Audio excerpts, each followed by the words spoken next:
जरा जो बीजेपी का उम्मीदवार यहाँ और सुरनकोट में आपसे वोट मांग रहा है, उनसे पूछे ना, हम आपको वोट देने के लिए तैयार हैं। आप जरा मोदी साहब का जो मुसलमान मिनिस्टर है उसका नाम बताएं। है नहीं उनके पास नाम बताने के लिए, क्योंकि मिनिस्टर है नहीं।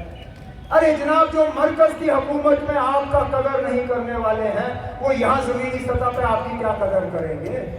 क्या कदर करेंगे ना? तभी तो जाके हमारे इमाम साहब पे FIR कर। जो शख्स एजाज के खिलाफ यहाँ बीजेपी के लिए वोट मांग रहा है, उसकी सियासी सोच है क्या? वो कहां पे है? क्योंकि मां सिवाय अपनी खुदगर्जी के मैंने उसमें और कुछ नहीं देखा है। वो पहले हमारे साथ थे, रहे नेशनल कॉन्फ्रेंस में, जब हमारे साथ रहे, जब मैंडेट नहीं मिला हमें छोड़ के गए, फिर कांग्रेस में गए, कहा मैं अब कांग्रेस का लीडर हूं, मैं कांग्रेस की सियासत करूंगा, कांग्रेस का नारा चलाया। परसों जब कांग्रेस का मैंडेट नहीं मिला, फिर उठ के निकल गए कांग्रेस से, बैठे बीजेपी में। जिस जमात की उसने सारे साल मुखालफत की, सिर्फ और सिर्फ मैंडेट के लिए वो जाके बीजेपी में बैठ गए। अरे ना, ऐसा शख्स जिसको खुद गर्जी के अलावा और कुछ नहीं आता, आपको क्या लगता है वो पूंछ का हमदर्द है? आपको क्या लगता है वो मंडी का हमदर्द है? आपको क्या लगता है वो हवेली का हमदर्द है? उसको सिर्फ और सिर्फ अपने घर की फिक्र है, अपने घर के अलावा उसको किसी दूसरे की फिक्र नहीं है। अगर उसको फिक्र होती, वो मैंडेट के लालच में नेशनल कॉन्फ्रेंस से कांग्रेस, कांग्रेस से बीजेपी, खुदा न खास्ता कल को जब बीजेपी में हारेगा, वो कहीं अपनी पार्टी, दपनी पार्टी, डिप्टी पार्टी, किसी न किसी पार्टी में वो चला ही जाएगा। नाज़रीन, आप देख रहे हैं विरासती न्यूज़। मैं हूं आपका मेज़बान सरफराज अहमद। आज पुंछ में एक जलसा हुआ NC की तरफ से, जिसमें ख़ास तौर पर मियां अल्ताफ़ ने जो आना था, MP जो मेंबर पार्लियामेंट थे, लेकिन किसी वजह से, या कहते हैं कि उनकी तबीयत ठीक नहीं थी, उसकी वजह से वो नहीं आ सके और उनकी जगह पे उमर अब्दुल्ला आए। उमर अब्दुल्ला आए और उन्होंने आके जो बातें की, पहले तो माजरत की कि मियां अल्ताफ़ साहब जो है वो नहीं आ सके, और उसके बाद बीजेपी की जहाँ तक बात की जाए, उन्होंने दिल खोल कर तसल्ली से बीजेपी पे वो इल्ज़ाम लगाए कि जो उनके दिल में भड़ास थी उन्होंने निकालने की कोशिश की, बीजेपी पर रज के इल्ज़ाम लगाए। और उसके बाद जब बात आई PDP की, तो उन्होंने कहा कि 370 तोड़ने में और जो बीजेपी को जम्मू कश्मीर में लाने के लिए सबसे पहले अगर कोई जिम्मेदार पार्टी है तो वो PDP है। PDP ही वो पार्टी है कि जब एक लहर चल रही थी कि PDP को वोट दो तो ये चेंज लाएगी, तो उसने ऐसा चेंज लाया कि हमारी शनाख्त ही खोली, हमारा जो किरदार था, जम्मू कश्मीर का स्ट्रक्चर था, हम पे एहसान कर रहे हैं कि आपको स्टेटहुड वापस देंगे, ये बातें कर रहे हैं। पहले छीन के सारा कुछ, फिर थोड़ी सी वापस दे के अपना एहसान जताने की कोशिश कर रहे हैं। और ख़ास करके उन्होंने बीजेपी पर अटैक किया कि इनको जम्मू कश्मीर से बाहर करो, जम्मू कश्मीर से इनको बाहर करोगे तभी आपको रिलैक्सेशन मिलेगी, तभी हमारा जम्मू एंड कश्मीर जो है, UT जो जम्मू एंड कश्मीर है, ये फल फूल सकेगा और इसमें तरक्की, अमन, शांति आएगी। जब से बीजेपी आई है तब से शांति का नाम नहीं, शांति भंग की हुई है, लोग परेशान हैं, बेरोजगारी ज़्यादा है। इन कई मसलों पे उन्होंने बातें की और इनके साथ दीगर जो लोग भी थे, यहाँ कॉन्स्टिट्यूंसी MLA एजाज अहमद जान थे, उन्होंने भी खासकर अगर तनकीद की तो बीजेपी पे निशाना साधने की कोशिश की और PDP पे निशाना साधने की कोशिश की। बताया कि यही जिम्मेदार है हमारी जो तरक्की रुकी हुई है, या 10 साल तक जो इलेक्शन नहीं हुए उसके PDP और BJP उसके जुम्मेदार हैं। इस पर हमारी एक छोटी सी रिपोर्ट, उनकी बातें ज़रूर आप सुनिए वो क्या कहते हैं, और आप देखते रहिए विरासती न्यूज़। मैं हूँ आपका मेज़बान सरफराज अहमद। PDP को जितवाओ और BJP को बाहर रखो। जगह जगह इलेक्शन में वो यही कहते रहे कि BJP को रोकने के लिए PDP को जितवाना जरूरी है। आप लोगों ने PDP को जितवाया, बहुत औरों ने PDP को जितवाया, 28 सीटों में PDP जीती, हम रह गए। और वो 28 के 28 MLA जो हैं इलेक्शन के फौरन बाद BJP की गोद में जाके बैठ गए। वो कहते हैं लम्हों ने खता की, सदियों ने सजा पाई। 10 साल पहले जब मैं यहाँ खड़ा था एजाज जान साहब के लिए वोट मांगने के लिए, हमारी अपनी रियासत थी, लद्दाख हमारा हिस्सा था, हमारा अपना झंडा था, हमारा अपना आइन, अपनी शनाख्त, वजूद, पहचान, जमीन पे हक, दरिया पे हक, पहाड़ों पे हक, जंगलों पे हक।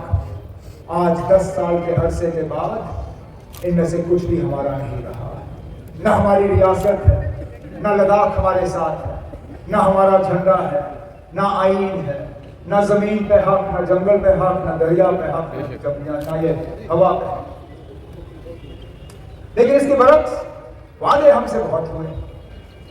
जब 370 को हटाने की बात आई तो जगह जगह बीजेपी और मरकज की हुकूमत ने पुंछ हवेली के लोगों को कहा ये 370 आपकी तरक्की में बहुत बड़ी रुकावट थी। इस 370 की बदौलत यहां बच्चे बेरोजगार रहे। कहा कि इस 370 की बदौलत यहां बच्चे स्कूल न जा सके। इस 370 की बदौलत यहां बंदूक आए। इस 370 की बदौलत यहां रोजगार नहीं आया। इस 370 की बदौलत पुंछ में फैक्ट्रियां नहीं खुली, पुंछ में टूरिज्म नहीं आया, पुंछ में बिजली का निजाम खराब रहा, पुंछ में सेहत और तालीम का निजाम रहा। बीजेपी ने कहा ये सब 370 की बदौलत, हम 370 हटाएंगे, सारा कुछ ठीक हो जाएगा। आज 370 हटाए हुए 5 साल हो गए। 5 साल के बाद आज मैं मजबूर होता हूं पूछने पे पुंछ हवेली के लोगों से, खुदारा मुझे बताइए ना, इन 5 सालों में आपको क्या मिला? क्या हमारे बच्चों को रोजगार मिला? क्या कहीं डीजी साहब आए मौके पे भर्ती करने के लिए? क्या सरकारी नौकरियां लगी? क्या यहाँ पे टाटा बिरला साहब ने आके फैक्ट्रियां खोली? क्या टूरिज्म का कोई असर हुआ? अरे ना, हम तो पता नहीं कितने सालों से सिर्फ ये कहते आए कि मुगल रोड के टनल का हमें प्रोजेक्ट बना के दे दो, उस पर भी एक डबल पैसे का काम अभी तक शुरू नहीं हो पाया। यहाँ जो हमारे गुजर बकरवाल भाइयों को फॉरेस्ट राइट एक्ट के तहत जंगलों पे अपना हकूक मिलना चाहिए था, क्या वो हकूक उनको मिला? क्या बिजली का निजाम बेहतर हुआ? क्या हमारे तालीम या सेहत का निजाम बेहतर हुआ? कहीं पे भी ये बीजेपी वाले मुझे खड़े होकर कहना हाँ इन 5 साल में हमने ये करके दिया लोगों के लिए, एक जगह भी नहीं। क्योंकि उनको हमारे लिए कोई हमदर्दी नहीं है, हमारे जज्बातों की कोई कदर नहीं है। मैं तो हैरान होता हूं ये लोग जो आज बीजेपी के लिए वोट मांग रहे हैं, चाहे यहाँ पे या सुरन कोट में, ये किस मुंह से यहाँ से लोगों से वोट हासिल करने की कोशिश कर रहे हैं? मां सिवाय लोगों को तकसीम करने के इनका एजेंडा और है क्या? मैं तो इनसे पूछता हूं, चाहे वो पुंछ का उम्मीदवार हो या सुरन कोट का उम्मीदवार हो बीजेपी का, खुदारा मुझे बताइए ना, अब आपकी अपनी जमात में आपकी हैसियत क्या है? आपके जमात वाले आपको किस नजरिए से देखते हैं? क्योंकि उनका जो मुसलमानों के तय सोच है वो हम अच्छी तरह से जानते हैं। ये आजादी के बाद पहली मर्तबा है कि मरकज की हुकूमत में मुसलमान कोई नुमाइंदा नहीं है। ये सच्चाई है, इस सच्चाई से ये लोग इनकार नहीं कर सकते। 14% आबादी आज इस मुल्क में मुसलमान है। जरा जो बीजेपी का उम्मीदवार यहाँ और सुरनकोट में आपसे वोट मांग रहा है, उनसे पूछे ना, हम आपको वोट देने के लिए तैयार हैं। आप जरा मोदी साहब का जो मुसलमान मिनिस्टर है उसका नाम बताएं। है नहीं उनके पास नाम बताने के लिए, क्योंकि मिनिस्टर है नहीं। अरे जनाब, जो मरकज की हुकूमत में आपका कदर नहीं करने वाले हैं, वो यहाँ जमीनी सतह पे आपकी क्या कदर करेंगे? क्या कदर करेंगे ना? तभी तो जाके हमारे इमाम साहब पे FIR कटता है, और ये पहली मर्तबा नहीं है। मैं इस बात से सहमत नहीं हूं। मैं ये जो एजाज जान साहब ने कहा कि यहाँ बीजेपी की सरकार बनी ही नहीं है, अरे ना, बीजेपी की सरकार को तो 10 साल हो गए यहाँ पे। ये जो डबल इंजन सरकार करती, ये बीजेपी वाले कहते हैं डबल इंजन बनाओ, डबल तरक्की होगी। हमें तो 10 साल हो गए इनके डबल इंजन का तजुर्बा करते हुए। पहले तो वजीर आजम साहब मोदी साहब, वजीर आला मुफ्ती साहब, अल्लाह मग़फ़िरत करे उन्हें। उसके बाद 16 में महबूबा मुफ्ती वजीर आला, मोदी साहब वजीर आजम। फिर जब 18 में उनकी हुकूमत गई, राजभवन के जरिए हमारे ऊपर हुकूमत किया उन्होंने। पहले सत्यपाल मलिक, फिर मुर्मू, आज हमारे मनोज सिन्हा साहब। किसी न किसी रूप में हमने 10 साल बीजेपी की यहाँ हुकूमत देखी है, और उसका खमियाजा भी हम भुगत रहे हैं। इमाम साहब पर अगर यहाँ पर्चा लगा तो हजरत बल के इमाम साहब को याद करिए। मैं उस वक्त मौके पे हाजिर था जुमतुल विदा पे, जब एक शख्स खड़े हुए, अपनी मर्जी से उसने इस्लाम तस्लीम किया। 10 बार इमाम साहब ने उनसे पूछा कि क्या ये अपनी मर्जी से कर रहे हो? उसने कहा हाँ। क्या आप पे कोई दबाव है? कहा नहीं। कहा क्या आपको लालच दी है? कहा नहीं। क्या आपको कोई खतरा है? कहा नहीं। फिर पूछा क्या आप अपने मर्जी से आज इस्लाम कबूल कर रहे हो? कहा इमाम साहब मैं बिल्कुल अपनी मर्जी से इस्लाम कबूल कर रहा हूं। इमाम साहब ने उसको कलिमा पढ़ाया और वो मुसलमान बने। जिस दिन ये हुआ दूसरे दिन इमाम साहब को वहां से हटाया, थाने में बुला के उसकी पूछताछ करवाई।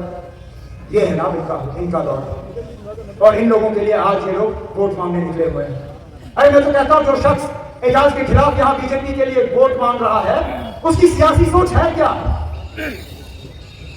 वो कहां पे है?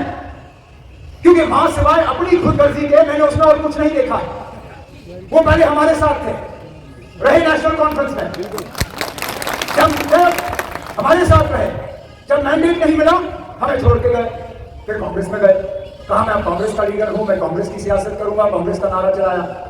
परसों जब कांग्रेस का मैंडेट नहीं मिला फिर उसके निकल गए कांग्रेस से, बैठे बीजेपी में। जिस जमात की उसने सारे साल मुखालफत की, सिर्फ और सिर्फ मैंडेट के लिए वो जाके बीजेपी में बैठ गए। अरे ना, ऐसा शख्स जिसको खुद रजी के अलावा और कुछ नहीं आता, आपको क्या लगता है वो कोच का हमदर्द है? आपको क्या लगता है वो मंडी का हमदर्द है? आपको क्या लगता है वो हवेली का हमदर्द है? उसको सिर्फ और सिर्फ अपने घर की फिक्र है, अपने घर के अलावा उसको किसी दूसरे की फिक्र नहीं है। अगर उसको फिक्र होती वो मैंडेट के लालच में नेशनल कॉन्फ्रेंस से कांग्रेस, कांग्रेस से बीजेपी, खुदा न खास्ता कल को जब बीजेपी में हारेगा वो कहीं अपनी पार्टी, दपनी पार्टी, डिप्टी पार्टी, किसी न किसी पार्टी में वो चला ही जाएगा, क्योंकि उसको आपके लिए कोई परवाह नहीं है, उसको आपके मसाइल हल करने नहीं है, उसको आपकी नुमाइंदगी करनी नहीं है। वो आया है सिर्फ यहाँ वोटों को तकसीम करने के लिए, आपको कमजोर करने के लिए, आपकी आवाज को दबाने के लिए।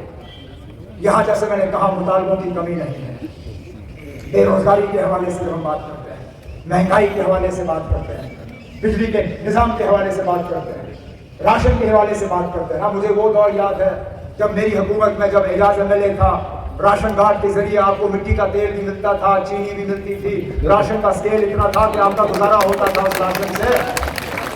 आज हाल ये है कि राशन कार्ड में ना आपको चीनी मिलती है, ना मिट्टी का तेल मिलता है, और 2.5 किलो राशन का ये कहते हैं आप लोग गुजारा कर लो ना। मैं इस बीजेपी के उम्मीदवार को पूछता हूं जो शायद महीने में 25-30 किलो राशन से कम खाता नहीं होगा, जरा अपना 2.5 किलो से अपना गुजारा करके दिखाएंगे। जिस दिन ये खुद 2.5 किलो पे गुजारा करेगा उस दिन मैं कहूंगा ना आपके पोस्ट की गरीब जो है वो भी 2.5 किलो राशन पे अपना गुजारा कर सकते हैं। लेकिन हम लोग अपने मंशूर में वादा बंद हैं कि हमारी हुकूमत आई, नेशनल कॉन्फ्रेंस कांग्रेस की अलायंस गवर्नमेंट, इंशाल्लाह दोबारा हम आपको मिट्टी का तेल और चीनी जो है राशन कार्ड के जरिए फराहम करेंगे, राशन का स्केल बढ़ाएंगे। जिंदाबाद जिंदाबाद। जिन दरियाओं की मैंने बात की, एक वक्त ऐसा था जब यहाँ से रेत निकालने का हक आपको था, जब यहाँ से पत्थर निकालने का हक आपको था। यहाँ रेत का ट्रक जब मकान बनाना होता था आप 2500 में ये रेत का ट्रक खरीदते थे। इन लोगों ने वो ठेके भी आपसे छीने। अब बाहर से ठेकेदार आता है दरिया से रेत निकालने के लिए, बाहर से ठेकेदार आता है दरिया से पत्थर निकालने के लिए, मजदूर भी वो बाहर से लाते हैं। हमें यहाँ मजदूरी के लायक भी नहीं रखा, और आज रेत का ट्रक जो है हमें 16,000-17,000 में मिले तो बड़ी बात है। हमने अपने मंशूर में वादा किया है कि इंशाल्लाह हमारी हुकूमत आएगी, इन दरियाओं पे पहला हक आपका होगा, फिर किसी और का होगा। इसी तरह इन जंगलों पे जो मैंने कहा हमारे गुजर बकरवाल भाइयों को फॉरेस्ट राइट एक्ट के तहत इन जंगलों पे पहला हक होना चाहिए था ना, नहीं दिया इन बीजेपी वालों ने आपको वो हक। इंशाल्लाह हमारी हुकूमत आएगी, फॉरेस्ट राइट एक्ट के तहत इन जंगलों पे पहला हक आपका होगा, फिर किसी और का होगा। बच्चों की तालीम की हम बात करें, एक दौर ऐसा था शेर कश्मीर ने हमें विरासत में बच्चों के लिए मुफ्त तालीम का निजाम दिया था।